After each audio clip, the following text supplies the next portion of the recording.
Bismillahirrahmanirrahim. Assalamualaikum warahmatullahi wabarakatuh. Selamat malam, salam sejahtera buat kita semua. Gimana kabarnya teman-teman semua? Semoga sehat ya. Malam ini luar biasa. Ini pesertanya juga cukup banyak ini Mas Reza. Nanti, webinar ini apa? Pesertanya tuh antusiasnya luar biasa nih. Saya dapat sekitar berapa ini? 19 orang. Dan kuota 17, kan Pak. dibatasin ya, 17. Yang Kuota sudah dibatasin terdaftar ya. 50-an, Pak. Bos. Oke, karena memang kuota dibatasi Mas Reza ya. Baik, teman-teman, izinkan saya memperkenalkan diri. Nama saya Dini Rizul Firman. Saat ini saya berdomisili di Balikpapan.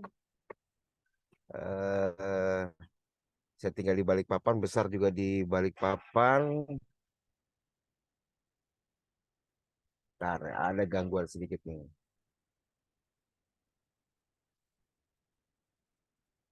Oke, lahir besar di Balikpapan. Latar belakang pendidikan saya kuliah di Diploma 4 K3 Universitas Balikpapan.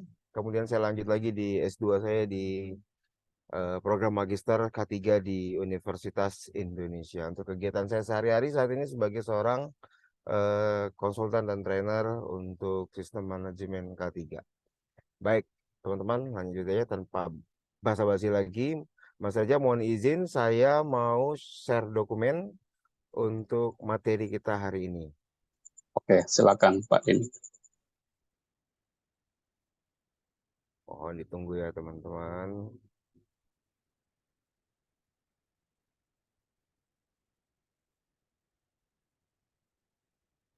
Oke, sudah terlihat layarnya? Sudah, Pak. Baik, teman-teman. Materi kita hari ini terkait dengan mengenal ahli K3 umum BNSP. Jadi, apa sih ahli K3 umum BNSP itu ya? Nah, kalau kita tahu kan ahli K3 umum itu adalah seorang petugas K3 yang tersertifikasi memiliki keahlian sebagai petugas keselamatan dan kesehatan kerja di tempat kerja. Nah, kemudian BNSP ini apa? BNSP merupakan Badan Nasional Sertifikasi Profesi, yaitu yang berada di bawah naungan Kementerian Ketenagakerjaan Republik Indonesia yang memiliki kewenangan memberikan sertifikasi profesi kepada seseorang yang mengikuti pelatihan berdasarkan skema BNSP. Nah, dalam hal ini saya akan memperkenalkan apa itu ahli K3 umum BNSP ya.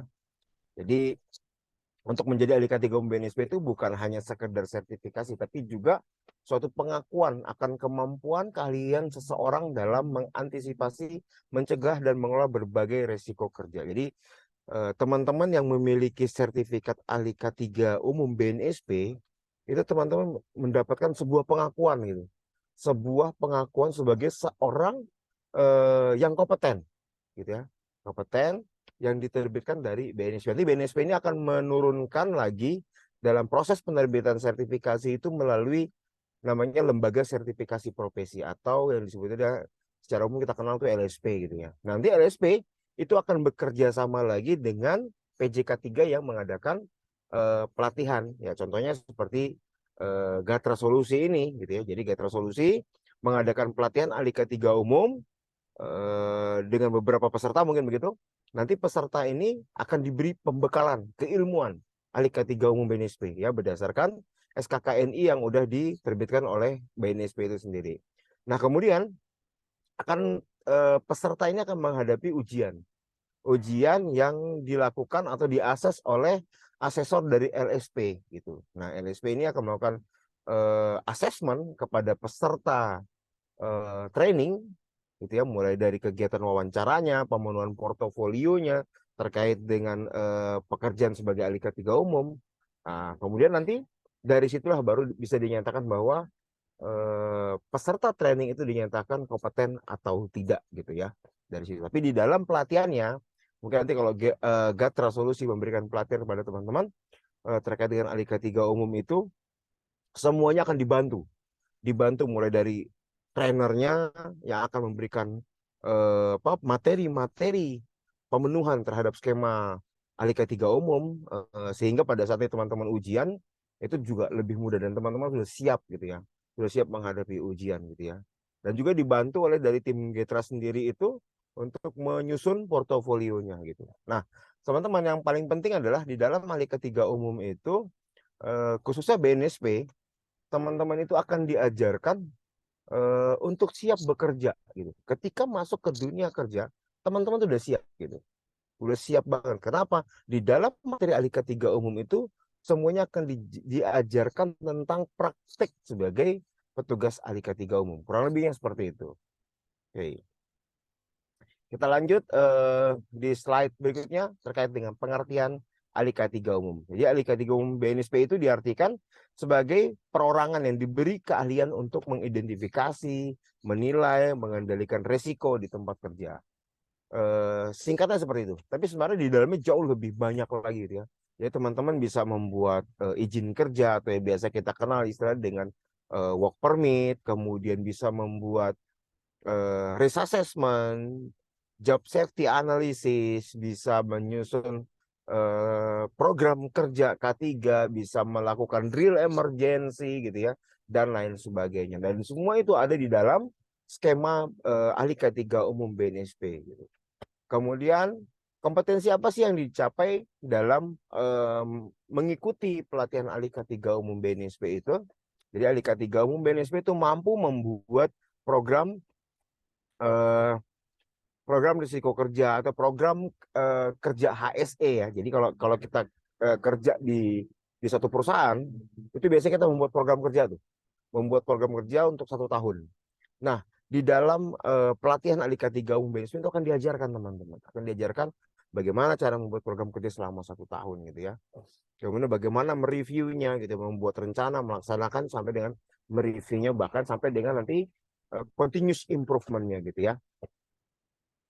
Kemudian tidak hanya itu, juga teman-teman bisa menjadi seorang petugas investigasi kecelakaan. Jadi sebagai petugas investigator terhadap kecelakaan kerja. Nah, itulah kelebihan daripada Alika 3 umum. Kalau kita mengacu pada peraturan pemerintah nomor 50 tahun 2012 tentang penerapan sistem manajemen K3, yang dimana dalam satu perusahaan nih misalnya ada terjadi kecelakaan kerja gitu ya, terjadi kecelakaan kerja, maka di dalam PP 50 itu disebutkan yang dapat melakukan pemeriksaan atau investigasi terhadap kecelakaan kerja hanya boleh dilakukan orang yang memiliki kompetensi ahli K3 gitu ya. Nah, ahli K3 ini kan banyak nih. Ada ahli K3 umum Kemnaker, ada ahli K3 umum BNSP. Kalau di pertambangan tuh disebutnya sebagai POP gitu ya. Dan banyak lagi gitu. Nah, untuk ahli K3 umum BNSP apakah termasuk? Iya, termasuk. Karena di dalam PP 50 hanya disebutkan petugas yang memiliki kompetensi sebagai ahli K3 gitu ya. Ya, ahli K3 umum BNSP, teman-teman kalau mengikuti nanti pelatihannya, teman-teman juga bisa tidak hanya sebagai petugas K3, tapi juga bisa menjadi seorang petugas investigator. Karena di dalam skemanya untuk ahli K3 umum BNSP ini juga ada materi tentang bagaimana caranya kita melakukan investigasi kecelakaan di suatu tempat kerja gitu ya. Kita harus diajarkan teman-teman, kemudian bagaimana prakteknya gitu ya, juga dilakukan prakteknya itu, juga dilatih dalam melakukan investigasi gitu. Nah, kemudian peran daripada ahli K3 umum ya, ahli K3 umum itu memiliki peran sebagai supervisi terhadap pekerja dan kontraktor di tempat kerja itu. Jadi teman-teman tuh bisa menjadi seorang pengawas gitu ya, jadi seorang pengawas terhadap pelaksanaan pekerjaan di tempat kerja gitu. Melihat pekerjaan ada potensial terjadinya hal-hal yang berpotensi menimbulkan kecelakaan kerja, teman-teman punya kewenangan di sana. Teman-teman punya kewenangan untuk memberikan saran, memberikan masukan, atau bahkan paling tingginya adalah menghentikan pekerjaan, gitu ya, menghentikan pekerjaan yang berpotensi menimbulkan kecelakaan kerja gitu. Nah, itulah kelebihan daripada peran daripada ahli K3 umum BNSP. Kemudian kita lanjut di slide berikutnya adalah tujuan dari sertifikasi ahli K3 umum. Jadi yang pertama adalah menunjukkan kemampuan. Jadi tujuan daripada sertifikasi ahli K3 umum BNSP adalah mampu menunjukkan kemampuan dan keahlian seseorang dalam menangani risiko kerja. Ya, risiko kerja kepada perusahaan dan karyawan. Jadi teman-teman itu mampu memberikan apa ya, seperti penyusunan risk assessment, bahkan menjadi seorang advisor gitu ya kepada pekerja gitu ya.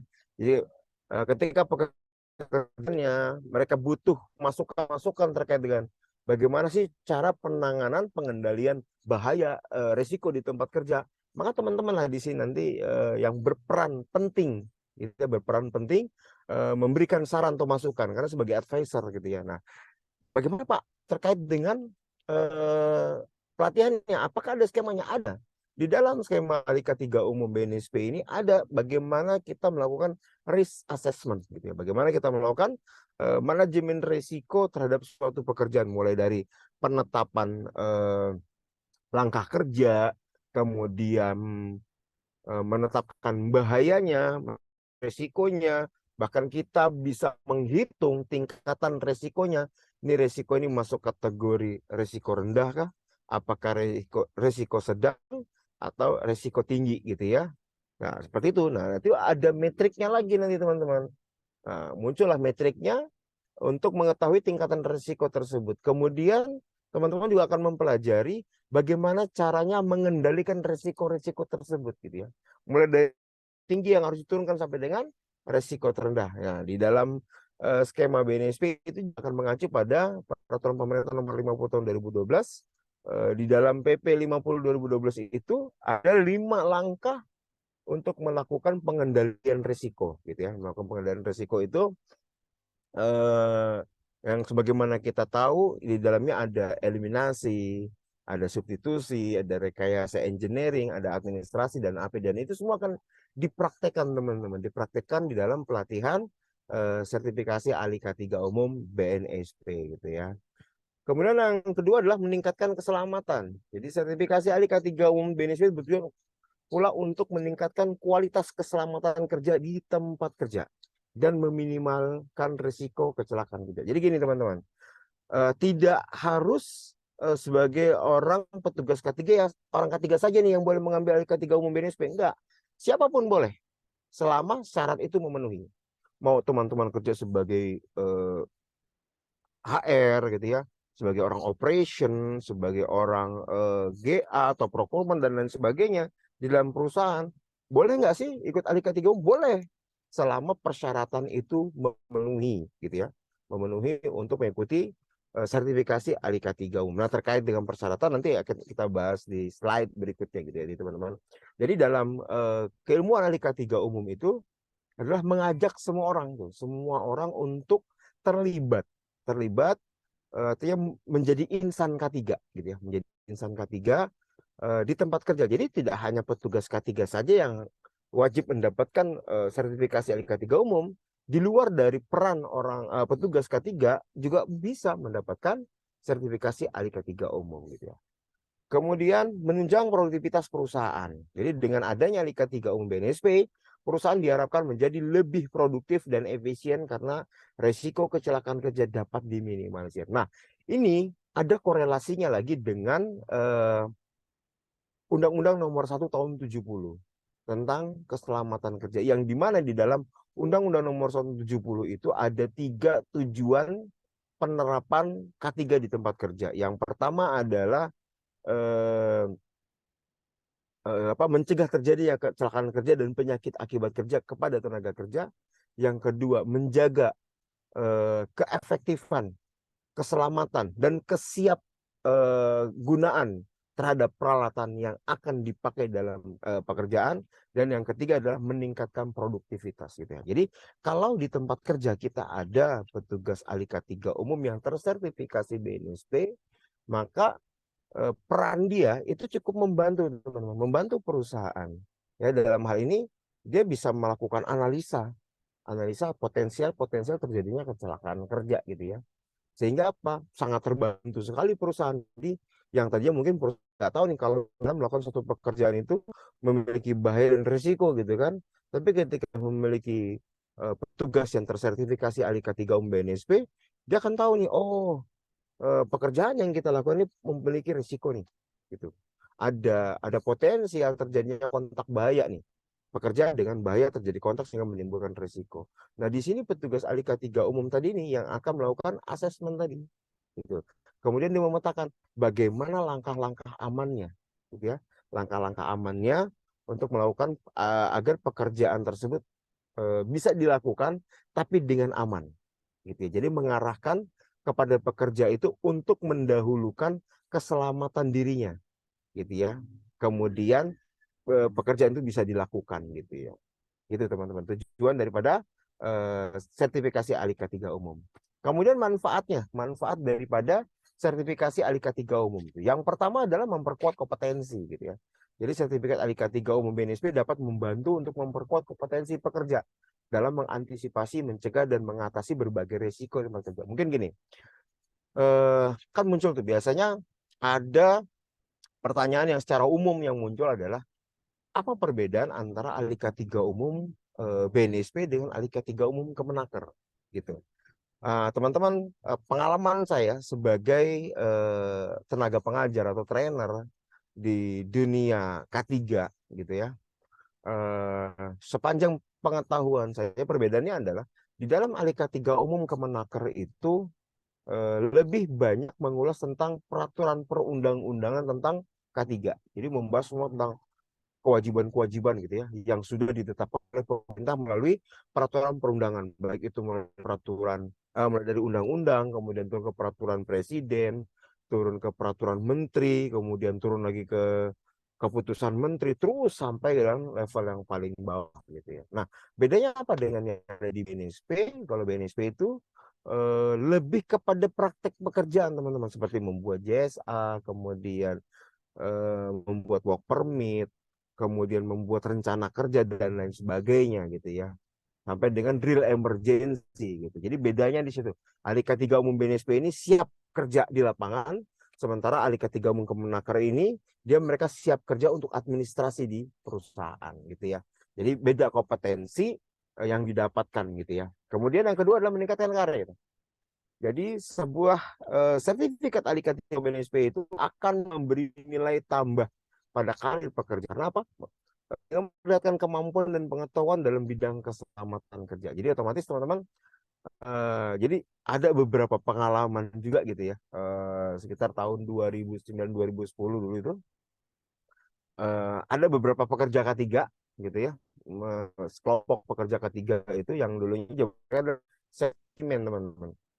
Kayak ini belum ada yang punya sertifikasi gitu ya, belum punya sertifikasi. Namun di antara salah satunya dari 4 orang, kalau nggak salah sekitar 4 orang lah, saya ingatnya 4 orang. Eh, dari keempat orang hanya satu yang mempunyai sertifikasi ahli K3 umum. Gitu. Nah, dari situ perusahaan akan melihat kira-kira mana nih yang karirnya bisa diangkat gitu ya. Jadi walaupun teman-teman memiliki pengalaman gitu ya, memiliki pengetahuan tentang K3, tapi tidak memiliki bukti sertifikasi kompetensi, maka perusahaan juga bingung bagaimana caranya kita mau mengupgrade karirnya dia nih gitu ya. Nah, dari keempat orang itu ada salah satu tuh yang memiliki sertifikasi. Akhirnya apa? Dari pimpinan departemen HR di perusahaan tersebut itu memilih satu orang tersebut untuk dijadikan eh, pengawas daripada teman-temannya yang lain gitu ya. Dan itu memang benar-benar diadu secara data ya. Ketika dilihatkan data bahwa hanya satu orang ini saja yang memiliki sertifikat IK3 mau tidak mau untuk mengisi kekosongan tempat tersebut ya diangkat dari salah satunya itu gitu teman-teman. Nah, itu adalah keberuntungan bagi orang yang memang memiliki sertifikat ahli K3 umum. Kemudian yang ketiga adalah memperluas jaringan. Jadi sertifikat IK3 BNSP dapat membuka kesempatan untuk memperluas jaringan kerja. Bertemu dengan para profesional lain yang memiliki spesialis yang sama. Jadi maksudnya gimana teman-teman? Kalau kita mengikuti pelatihan, dari pelatihan itu kita akan ketemu dengan berbagai macam orang. Yang memiliki latar belakang juga yang berbeda-beda tentunya. Dan di sini kita bisa ketemu mereka gitu ya. Bisa ketemu mereka. Bahkan mungkin kalau mungkin di Gatra tuh akan membentuk satu grup alumni mungkin setelah pelatihan dibentuk alumni dan alumni itu dijaga komunikasinya, bahkan ada informasi terkait dengan pekerjaan gitu dan lain sebagainya. Kemudian ada komunitas ya selain daripada alumni Gatra itu ada komunitas. Kalau saya di Balikpapan itu dulunya ada namanya HSE Indonesia. Sekarang udah berubah nama menjadi P2K3N ya, Perkumpulan Praktisi K3 Nusantara Balikpapan. Itu kita punya anggota tuh sekitar hampir 300 orang teman-teman. Itu ketemunya di mana? ketemunya ya di tempat pelatihan, di lokasi kerja gitu ya, atau mungkin sesama alumni, entah itu di kampus atau di tempat latihan gitu ya teman-teman. Itu jadi dengan mengikuti sertifikasi Alika 3 umum itu teman-teman bisa memperluas jaringan gitu ya. Bisa kenal dengan banyak orang, bisa dikenal dengan para ahli yang lain juga gitu ya, tentang K3 gitu. Nah, ini dia adalah persyaratan untuk mendapatkan sertifikasi Alika 3 umum. Jadi persyaratan yang pertama adalah warga negara minimal lulusan SMU atau SMK atau yang sederajat gitu ya. Kemudian memiliki pengalaman kerja. Nah, itu nanti akan dibantu oleh untuk yang fresh graduate ini jangan khawatir, itu akan dibantu oleh PT Gatra nanti yang akan membantu. Kemudian sehat jasmani dan rohani. Jadi jangan sampai pada saat mau mengikuti pelatihan dalam keadaan tidak fit, baru jalan 1 hari udah izin, berikutnya nggak turun gitu ya. Nah, berarti pada saat teman-teman mau asesmen dikhawatirkan tidak lulus dan tidak mendapatkan sertifikat. Jadi diharapkan sehat jasmani dan rohani. Kemudian persyaratan sertifikasi apa? Harus mengikuti uji kompetensi Alika 3 umum BNSP. Nah, apa itu Alika 3 umum? Apa itu ujian kompetensi? Yaitu tadi asesmen yang dilakukan oleh asesor gitu ya.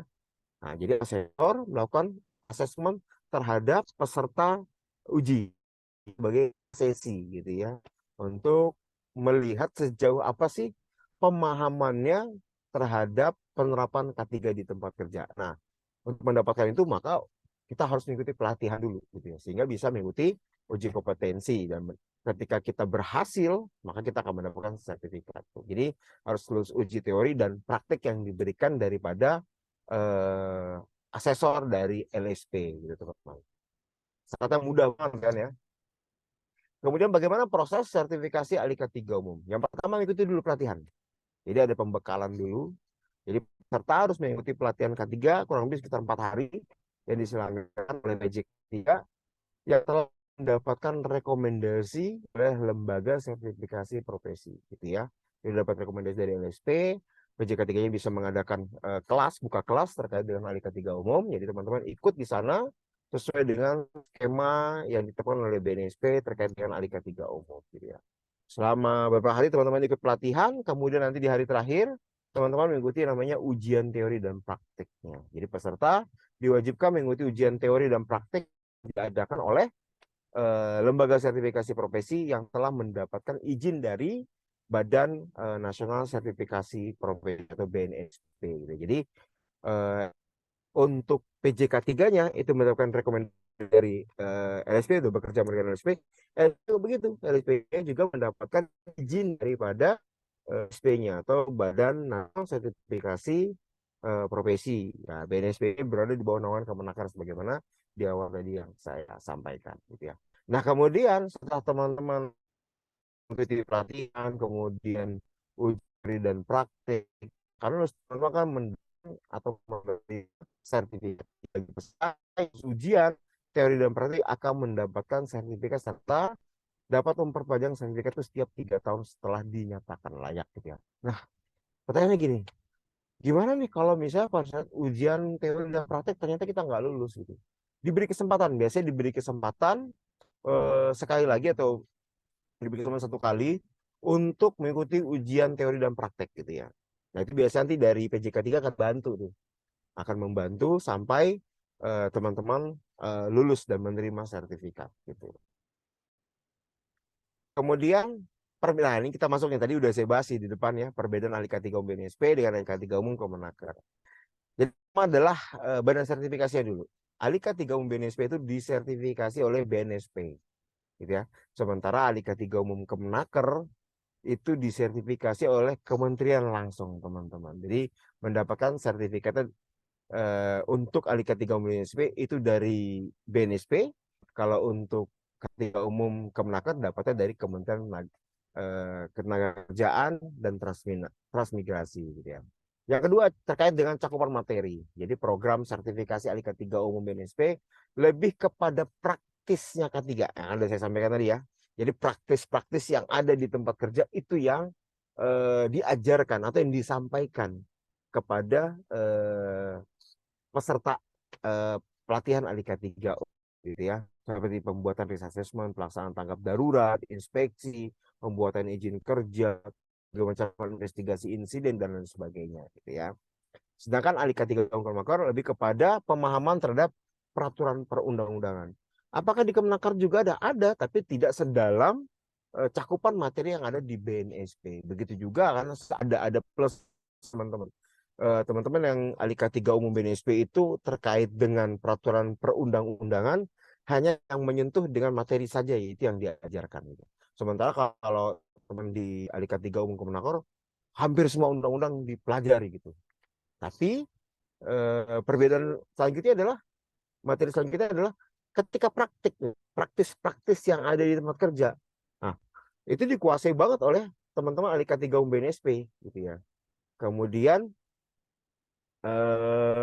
untuk yang Kemenaker praktisnya dia hanya lebih kepada kulitnya sajalah gitu. Kurang lebih seperti itu ya.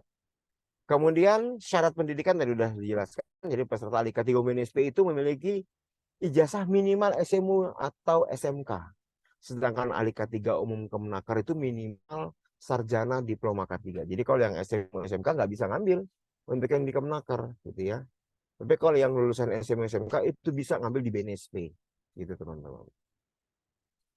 Oke, kesimpulan daripada ringkasan daripada materi saya hari ini adalah sertifikasi ahli K3 umum BNSP merupakan sertifikasi yang diakui secara internasional. Jadi khususnya di Asia Tenggara teman-teman. Sertifikasi ahli K3 umum BNSP ini bisa dipakai di Asia Tenggara gitu ya. Dan sangat penting untuk meningkatkan keselamatan dan produktivitas di tempat kerja. Kemudian proses sertifikasi, peserta harus mengikuti pelatihan, ujian teori dan praktek sebelum mendapatkan sertifikasi. Kemudian sertifikasi dan perpanjangan sertifikasi dilakukan setiap 3 tahun. Kemudian perbedaan ahli K3 umum BNSP dan ahli K3 umum Kemenaker ya tadi saya sampaikan ahli K3 BNSP memiliki cakupan materi yang siap dipakai di tempat kerja oleh para petugas K3 yang telah mendapatkan sertifikasi BNSP namun tidak dapat menjadi sekretaris P2K3. Nah ini juga nih penting nih. Yang bisa menduduki jabatan sekretaris P2K3 itu adalah kalau menurut Undang-Undang Permenaker RI tentang P2K3 yang bisa duduk sebagai sekretaris P2K3 adalah orang yang memiliki sertifikat ahli K3 umum Kemenaker. Kalau BNSP tidak. Kenapa? Karena mereka bicaranya tentang undang-undang, administrasi semua gitu ya. Kita tahu ya tugas sekretaris itu kan administratif gitu ya. Maka hanya mereka yang bisa menjadi petugas sekretaris P2K3. Sedangkan pemegang alih K3 umum Kemenaker itu dapat menjadi sekretaris P2K3. Itu dia. Jadi perbedaannya teman-teman ya. Mungkin itu yang bisa saya sampaikan teman-teman. Selanjutnya mungkin saya akan kembalikan ke Mas Reja kalau memang ada sesi tanya jawab. Mungkin itu saja. Saya kembalikan ke Mas Reja. Terima kasih. Oke, baik. Terima kasih, Pak Denny. Nah, untuk selanjutnya buat teman-teman yang ingin bertanya seputar ahli K3 umum di BNSP, boleh diketikkan di kolom chat ya, teman-teman. Silakan. Atau ini saya buka untuk suaranya. Jadi boleh langsung unmute. Silakan, teman-teman. Karena waktu kita masih lumayan banyak, teman-teman silakan bertanya.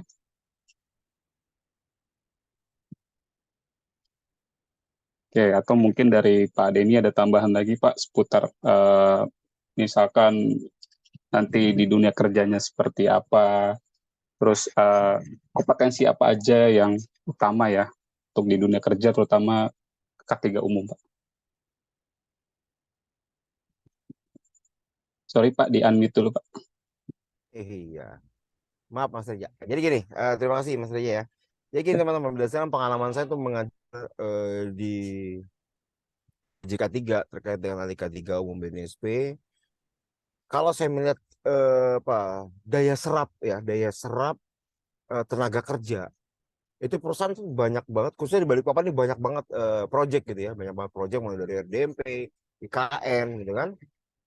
Itu banyak banget dari project-project tersebut itu menyerap lulusan-lulusan daripada peserta ahli K3 umum BNSP gitu ya. Jadi hampir di setiap angkatan yang dimana saya mengisi pelatihan tersebut itu kurang lebih antara sekitar 50 sampai dengan 70% itu terserap di dunia kerja gitu. Di setiap angkatan gitu ya. selang angkatan itu kisaran sekitar 1 bulan teman-teman. Jadi setiap 1 bulan ada pelatihan, 1 bulan ada pelatihan. Dan di setiap 1 bulan itu kalau ketemu sama saya peserta itu saya tanya tuh udah kerja di mana gitu ya, gitu teman-teman. Dan mereka jawab, Pak, saya udah dapat kerja nih Pak di sini.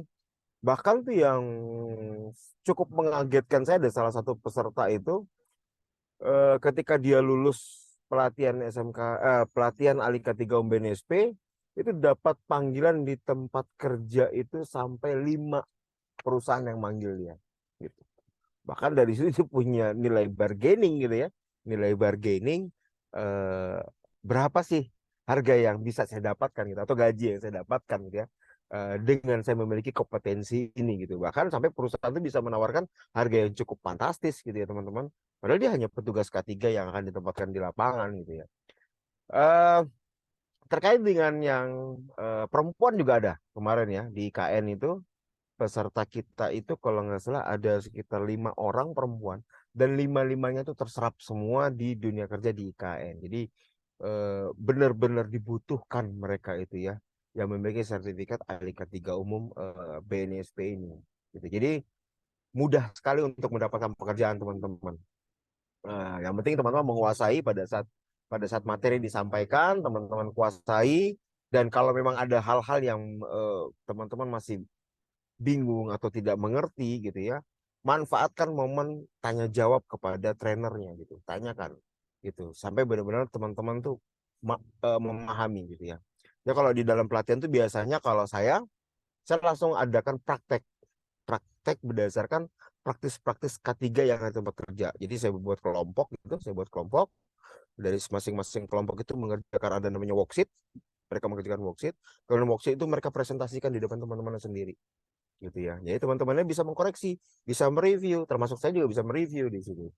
Nah, dari situlah mereka bisa memahami lebih dalam. Jadi kalau misalkan kalau ada materi yang disampaikan tanpa praktek biasanya agak susah untuk diterima gitu kan.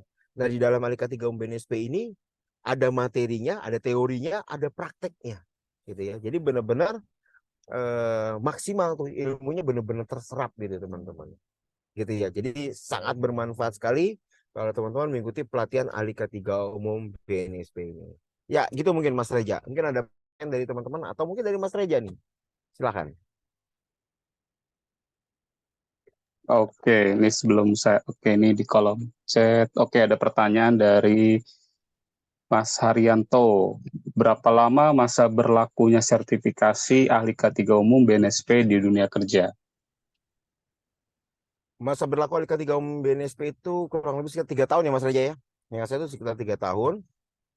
Dan itu bisa diperpanjang teman-teman. Diperpanjang melalui dengan ujian kompetensi lagi. Jadi teman-teman tidak perlu ikut pelatihan ya.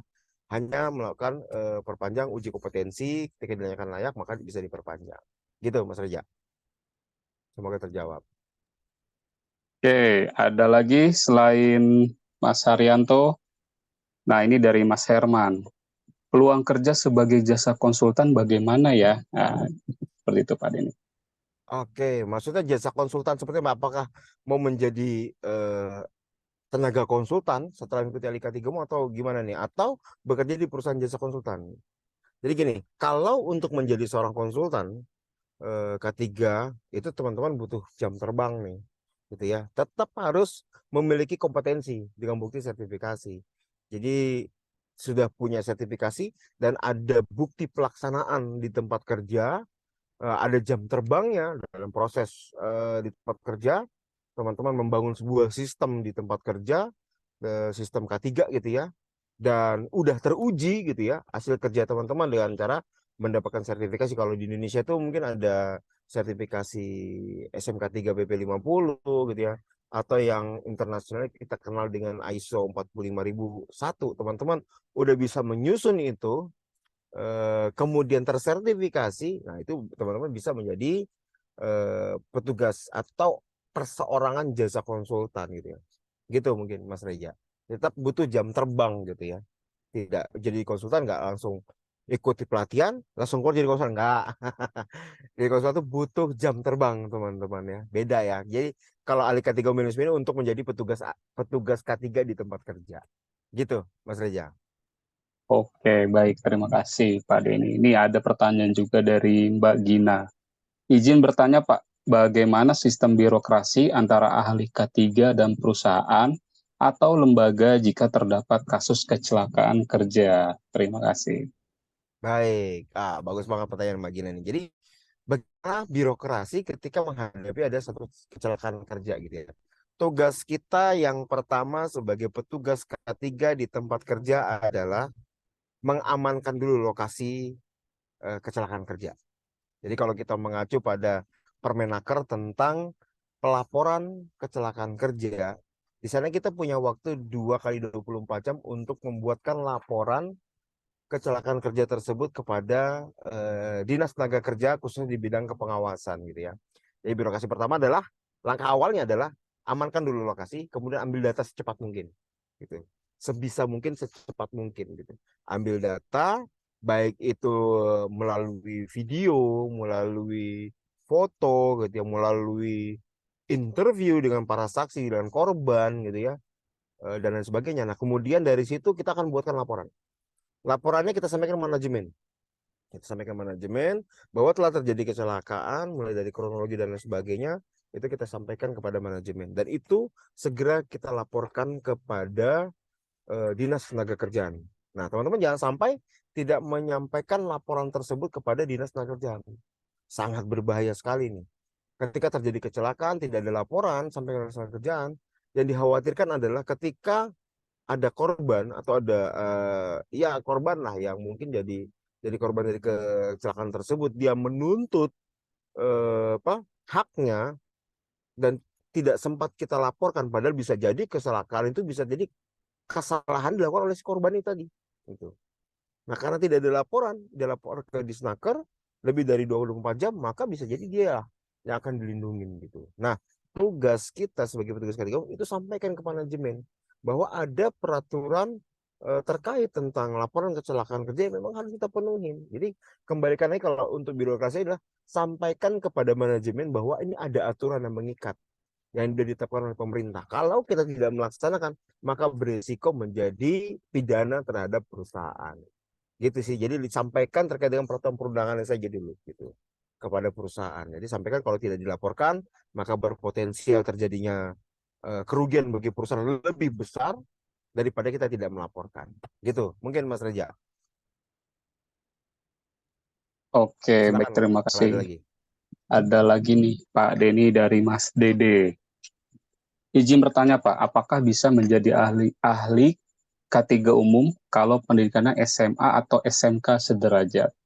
Terima kasih. Ya, sangat bisa sekali gitu ya. Jadi kalau di Alika 3 Umum BNSP ini minimal ijazah yang dimiliki oleh peserta adalah SMU atau SMK. Jadi beda dengan Alika 3 Umum Kemenaker yang minimal harus sarjana diploma 3 gitu ya. Tapi kalau untuk Alika 3 Umum BNSP boleh dengan minimal ijazah SMU atau SMK atau yang sederajat. Gitu Mas Reja. Oke, ini ada pertanyaan lumayan panjang nih, Pak Denny. Nggak apa-apa ya kita isi Q&A ya, Pak ya. Ya, Ini semakin silakan. penasaran nih, teman-teman. Oke, Ya. ini dari Mas Herman. Proyek yang bisa kita kerjakan sebagai konsultan itu apa ya? Ini mungkin lanjutan yang tadi ya, Pak Denny ya. Oke, oke. Terus mungkin apa yang biasa Pak Denny kerjakan sebagai konsultan di ahli K3? Ini agak banyak nih. Mungkin sebagai pembanding jika di teknik sipil sebagai konsultan biasanya mengerjakan SLF, IMB, atau mungkin bila di teknik lingkungan mengerjakan AMDAL, SPPL, UKL, UPL, sedangkan di K3 proyek apa yang bisa dikerjakan? Terima kasih. Baik, ya. Ya kalau di sipil tadi sebutkan ada SLF, ya ada penyusunan IMB dan lain sebagainya. Kalau di lingkungan ada UKL, UPL dan AMDAL gitu. Kalau di K3 apa sih gitu ya? Di dalam dunia industri pekerjaan sebagai konsultan apa nih? Dia lah yang membentuk apa ya? Membentuk sistem manajemen K3 atau SMK3 gitu ya. SMK3 penerapannya bagaimana? Jadi itu tugasnya konsultan tuh. Jadi mengarahkan perusahaan bagaimana menyusun sistem manajemen K3. Jadi dalam penerapan SMK3 itu ada 5 prinsip teman-teman. Yang pertama ada yang namanya kebijakan. Jadi perusahaan tuh wajib membuat kebijakan K3. Jadi kita kembali dulu ke peraturan perundangan ya. untuk menerapkan sistem manajemen K3 yang disebutkan di dalam PP 50 adalah ada syaratnya nih. Yang pertama, perusahaan yang mempekerjakan 100 orang atau perusahaan yang memiliki bahaya dan risiko yang tinggi gitu. Maka dia wajib menerapkan SMK 3. Nah, disinilah konsultan untuk membantu perusahaan untuk menerapkan SMK 3 dari 5 prinsip yang ada di dalam PP 50. Mulai dari pembuatan kebijakan, kemudian membuat rencana kerja K3, kemudian mengajarkan bagaimana mengimplementasikan program kerja tersebut, kemudian bagaimana cara melakukan evaluasi terhadap pelaksanaan K3 antara program dengan implementasinya dievaluasi gitu ya. Kemudian melakukan audit internal, kemudian bagaimana cara penanganan terhadap pelaksanaan audit eksternal. Kemudian yang kelima adalah tinjauan manajemen, di mana peran manajemen itu harus turun, harus terlibat dalam penerapan SMK 3 gitu ya. Dan kemudian jadilah namanya cycle OHS manajemen atau cycle SMK 3 yang berkelanjutan disebut dengan continuous improvement gitu. Jadi lebih kepada sistem manajemen K3-nya, dan itu konsultan akan membantu sampai penerbitan sertifikat SMK 3 yang diterbitkan oleh Kementerian Ketenagakerjaan dan Transmigrasi Republik Indonesia, yang biasa dikeluarkan itu setahun sekali ya melalui pelaksanaan bulan K3 mulai dari bulan Januari, Februari, Maret, dan April. Ya, kisaran itulah biasanya. Kalaupun mundur-mundur ya mundur 2 bulan karena mengikuti jadwal daripada menteri itu sendiri. Gitu. Jadi kalau tugasnya konsultan sekali lagi ini adalah membantu perusahaan untuk menerapkan sistem manajemen K3. Nah, beberapa pengalaman saya itu ada di perusahaan konstruksi ya, perusahaan konstruksi. Tapi teman-teman perlu ketahui juga nih, tidak hanya untuk mendapatkan sertifikasi biasanya untuk perusahaan itu. Ya, tapi biasa menjadi syarat tender. Gitu ya, syarat tender biasanya si pemberi kerja itu mensyaratkan bahwasannya perusahaan harus calon perusahaan nih, calon perusahaan kontraktor harus memiliki sistem manajemen K3. Kalau di perusahaan migas itu ada istilah namanya CSMS, Contractor Safety Management System. Nah, dalam bahasa Inggrisnya seperti itu. Bahasa Indonesia apa? Sistem manajemen K3. Jadi perusahaan itu harus punya sistem manajemen K3. Nah, itu biasanya saya membantu. Kalau dulu ada perusahaan konstruksi gitu ya, waktu itu di Jakarta, nah, saya membantu mereka itu menyusun sistem manajemen K3-nya sampai dengan tersertifikasi. Nah, dari situ baru mereka bisa mencari pekerjaan gitu ya. Kemudian di perusahaan-perusahaan untuk rekanan-rekanannya Pertamina. Di Pertamina itu mensyaratkan bahwasannya sebelum menjadi rekanan Pertamina harus lulus dulu yang namanya CSMS atau Kontraktor Safety Management System. Nah, itu saya juga bantu mereka untuk menyusun dokumennya, untuk implementasinya, bahkan sampai dengan pemenuhan daripada persyaratan ditetapkan dalam CSMS. Kemudian di pertambangan juga seperti itu. Nah, bahasanya beda nih. Kalau di kita secara umum nyebutnya SMK 3, di pertambangan itu ada sebutannya lagi namanya SMKP, Sistem Manajemen Keselamatan Pertambangan. Sama nggak? Sama gitu. Karena sama-sama dari 5 prinsip ini diambil. Hanya saja di pertambangan jadi 7 prinsip gitu ya. Jadi ada beberapa prinsip itu dipecah gitu menjadi 2 gitu sehingga menjadi 7 prinsip di dalam SMKP, Sistem Manajemen Keselamatan Pertambangan. Nah, apalagi kalau di pertambangan teman-teman, mereka boleh melakukan kegiatan pertambangan itu ketika di dalam RKAP-nya atau rencana kerja pertambangannya mereka yang akan mendapatkan pengesahan dari kepala inspektor dari Direktorat Jenderal Minerba ya, atau yang biasa dikenal dengan KAIT ya, kepala inspektor. Sebelum KAIT itu menandatangani di dalam RKAP itu ada nggak penerapan sistem manajemen K3 gitu. Harus dibuktikan gitu ya. Buktinya biasanya dengan raihan sertifikasi. Nah, itu tugasnya kita sebagai konsultan membantu mereka untuk mendapatkan sertifikasi. Ya kurang lebih seperti itu Mas Reza. Oke, baik. Terima kasih. Ada lagi pertanyaan? Mungkin Mas Herman masih penasaran nih, terutama di bidang K3 ya. Kalau nggak ada, saya mau nanya nih, ini buat bantu-bantu mungkin teman-teman yang fresh grade atau benar-benar baru mau mengenal ya namanya dunia K3. Ini Pak Denny izin bertanya, apa peran utama seorang ahli K3 umum dalam konteks regulasi BNSP? Oke, seperti itu, Pak Denny. Apa peran petugas K3? Gimana tadi Mas Reja? Apa peran bentar, apa peran utama seorang ahli K3 umum dalam konteksnya regulasi BNSP? Karena kan tadi ada perbandingan antara BNSP dan Kemenaker ya, Pak Benar. Denny. Oke, Ya. jadi gini, peran utamanya petugas ahli K3 UMBNSP itu mereka lebih kepada praktis di tempat kerja, gitu ya. Lebih seperti tadi contoh yang saya sebutkan, pembuatan risk assessment.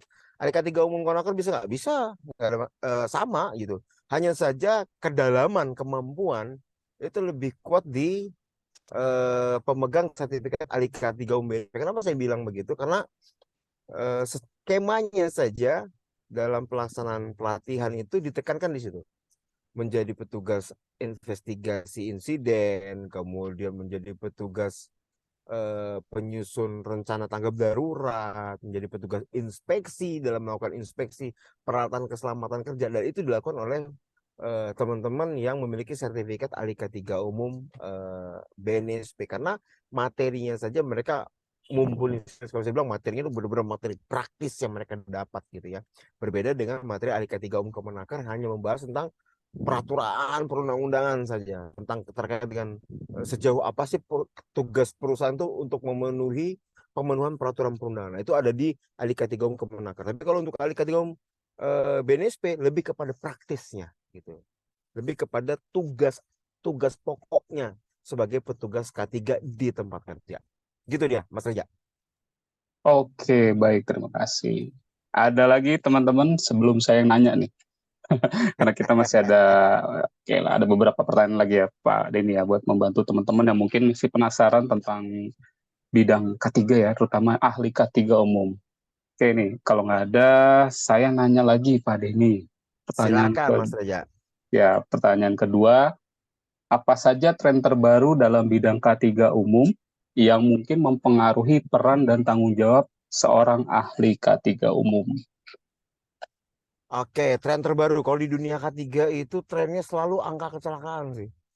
Gitu ya. Jadi meningkatnya angka kecelakaan di berbagai industri yang ada di Indonesia itu menjadi tren. Itu yang menjadi perhatian kita. Bagaimana cara menurunkan angka kecelakaan tersebut? Maka pentingnya ikut pelatihan ahli K3 umum, teman-teman, untuk menurunkan tren itu. Sehingga nanti tren yang naik apa nih? Tren yang naik adalah penerapan K3 yang baik, pencegahan terhadap angka kecelakaan gitu. Nah, itu dibalik gitu ya. Jadi kalau untuk sekarang tidak jauh-jauh lah. Kalau dari dulu sih tren di dalam dunia K3 itu pasti yang jadi sorotan adalah seberapa tinggi sih angka kecelakaan gitu ya. Bagaimana cara mengatasinya? Perbanyaklah pelatihan, perbanyaklah untuk menggali ilmu, kemudian setelah ilmu didapatkan dipraktek tempat. Dengan tujuan apa tadi? Tujuannya adalah menekan angka kecelakaan dan angka penyakit akibat kerja yang berpotensi muncul di tempat kerja. Gitu, Mas Reja. Oke, baik. Terima kasih Pak Denny. Dari teman-teman, ada lagi? Atau mau saya lagi nih yang nanya nih? Mungkin teman-teman malu ya. Kalau malu, boleh diketikkan aja, nggak apa-apa. Maksudnya nggak harus buka suara. Gimana? Di sini ada beberapa nih. Ada 15 peserta. Sementara cukup. Oke, kalau nggak Ya, ada, saya nanya lagi ya, Pak Denny. boleh, silakan. Silakan, Ya, Mas Reza. izin mute dulu. Oke, pertanyaan selanjutnya, Pak Denny. Bagaimana seorang ahli K3 umum dapat memfasilitasi pelatihan dan kesadaran K3 di antara staf dan karyawan di berbagai tingkatan organisasi? Ya, oke baik. Pertanyaan bagus banget nih. Bagaimana sih perannya seorang petugas K3 itu ya untuk memberikan pelatihan nih kepada rekan-rekannya di tempat kerja gitu ya? Bagaimana? Yang pertama adalah teman-teman harus punya ilmunya dulu gitu. Punya ilmunya dulu, ikut pelatihan dulu, sudah teman-teman kuasai, sudah teman-teman praktekkan di tempat kerja. Nah, kemudian ilmu tadi yang udah diserap tadi itu dibagi di tempat kerja. Ya buat namanya program pelatihan in-house training ya teman-teman yang udah mendapatkan ilmunya, sudah mempraktekannya gitu ya. Dan adakan pelatihan in-house training. Ya teman-teman bisa memberikan awareness lah, istilahnya awareness ya, pemahaman awal kepada rekan kerjanya. baik itu di ke apa ya eh, apa nih rekan kerja yang di luar departemen K3 gitu tentunya ya. Jadi berikan mereka pemahaman tentang pentingnya K3. Berikan mereka paradigma pemahaman tentang siapa sih yang bertanggung jawab dalam pelaksanaan K3 gitu ya. Nanti teman-teman kalau udah ikut pelatihan itu akan tahu tuh. Kalau dulu ada istilahnya yang mereka biasa orang yang nggak tahu tentang pelatihan K3 itu biasa akan ngomong bahwa K3 itu tanggung jawabnya petugas K3 atau departemen K3. Tapi ketika teman-teman ikut pelatihan K3 akan teman-teman tahu oh ternyata eh, tanggung jawab K3 itu tidak ada atau bukan sepenuhnya berada di petugas K3 atau departemen K3, tapi berada di setiap orang yang melakukan pekerjaan.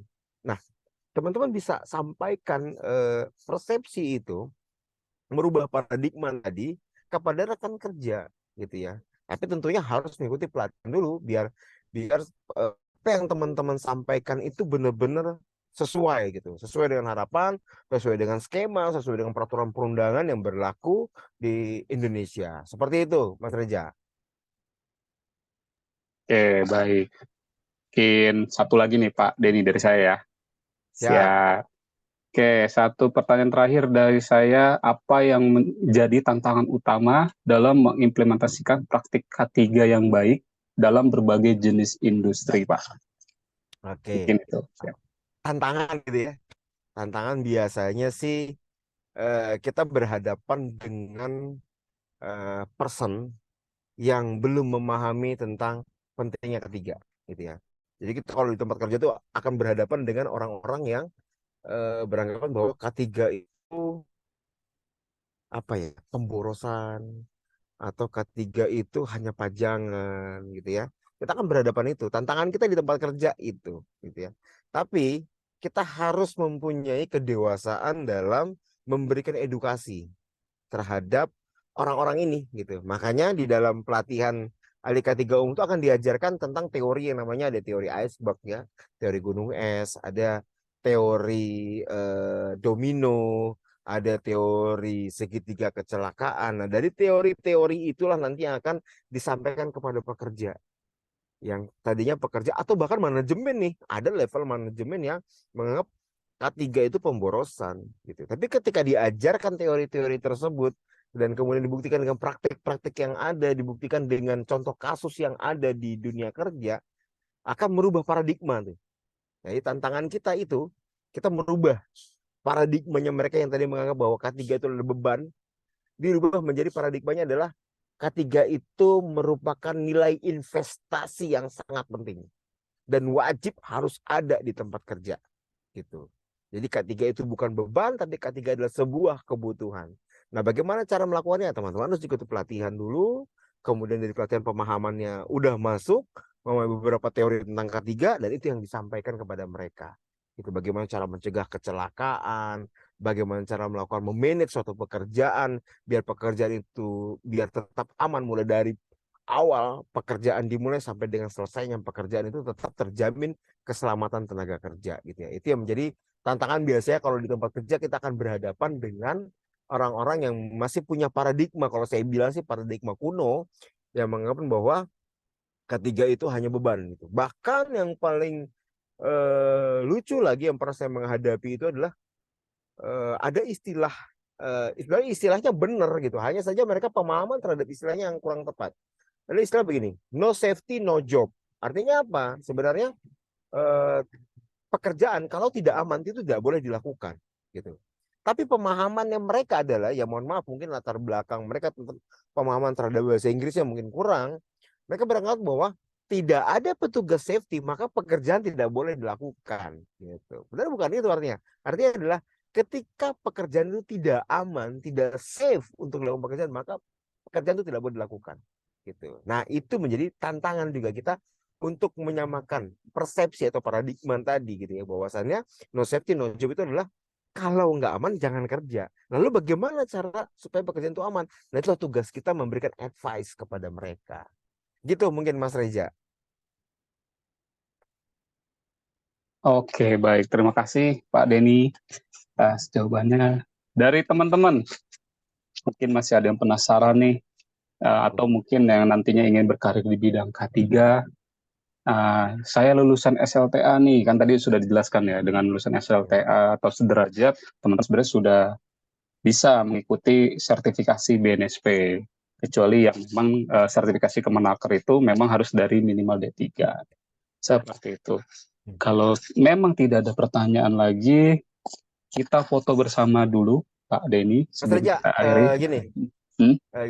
gini, mungkin nih Mhm. teman-teman ini kalau masih ada yang penasaran dan bingung mau tanya apa, kalau saran saya sih coba deh ikut pelatihan Alika 3 UMB. Nanti akan terjawab semua keraguan teman-teman.